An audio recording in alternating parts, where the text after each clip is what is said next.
اللحمة غليت، بلاها لحمة وهناكل فراخ. ايه؟ كيلو الفراخ وصل 50 جنيه؟ لا خلينا بقى في رجولها، مالها رجول الفراخ؟ من النهاردة مفيش غير رجول فراخ.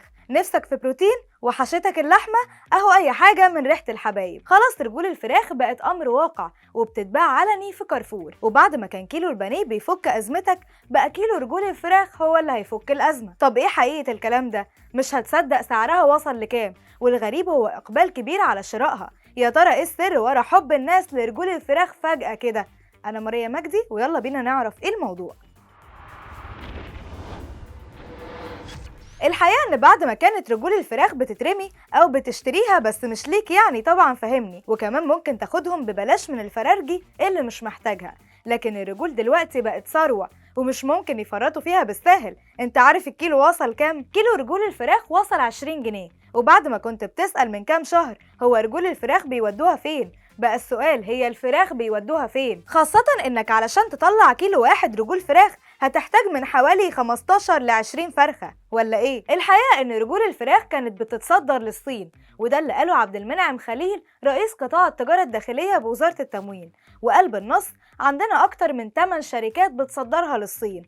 انا دخلت المصانع دي في العاشر من رمضان وفي العبور وبولاق، بينظفوها ويغلفوها وبتتصدر للصين. وان الصينيين اللي كانوا متواجدين في مصر في فترة من الفترات كانوا بيشتروا الرجول بس، وده بسبب فوائدها الكتير اللي كلنا عرفناها طبعا الفترة اللي فاتت. خليل قال ان الناس ممكن تاخد الكلام ده من معنى تاني والترويج ليها يسبب الغلاء، لكن الحقيقة انها تحتوي على فوائد مهمة جدا وعليها بالفعل اقبال كبير جدا. ولو سألت الفرارجية هيقولوا لك ان الصينيين بيروحوا يسألوا عن رجول الفراخ. وفي الساعات اللي فاتت انتشرت صور لرجول الفراخ والاخبار على السوشيال ميديا ان رجول الفراخ بقت موجوده، والغريب انها متوفره بطريقه كبيره في كارفور اللي اغلب السلع الاساسيه فيه مش موجوده اصلا، وبيقولوا لك ازازه زيت واحده لكل مواطن. والناس بتسال اشمعنى رجول الفراخ؟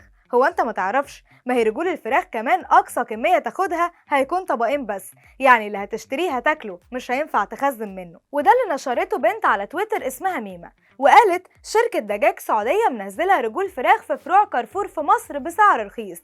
احنا في مهزلة التاريخ والله، كارفور عامل عرض على رجول الفراخ ارخص من بره. وكانت تعليقات الجمهور ما بين مفيش الكلام ده وانهي فرع في كارفور اللي تحت بيتكم، الصورة من السعودية يا استاذة، السعر بريال اصلا 6.95 ريال وانتي ماسحة كلمة ريال. الغريب ان علي النحاس صاحب احد محلات الدواجن بمنطقة امبابة بالجيزة قال فعلا ان الاقبال على شراء ارجل الدجاج كبير والناس بتطلبها اكتر من البانيه، وان سعر كيلو الفراخ وصل ل 50 جنيه، وسجل سعر البانيه 110 جنيه للكيلو. وقال بالنص: الناس كمان بتشتري رجول الفراخ اكتر من الفراخ نفسها، زمان كنا بنشحت رجول الفراخ، دلوقتي هنبيع الكيلو ب10 جنيه ويمكن اكتر كمان. ومش بس كده، الاقبال على الهياكل هو كمان بقى تاريخي، ووصل سعرهم ل 20 جنيه، وما بقاش عارف يلبي احتياجات الناس، يجيب لهم رجول وهياكل منين؟ طب امال ايه حكايه الشيبسي اللي بطعم رجول الفراخ ده؟ طبعا الصور اللي اكتسحت السوشيال ميديا كانت مفبركه ومفيش اي اساس ليها من الصحه،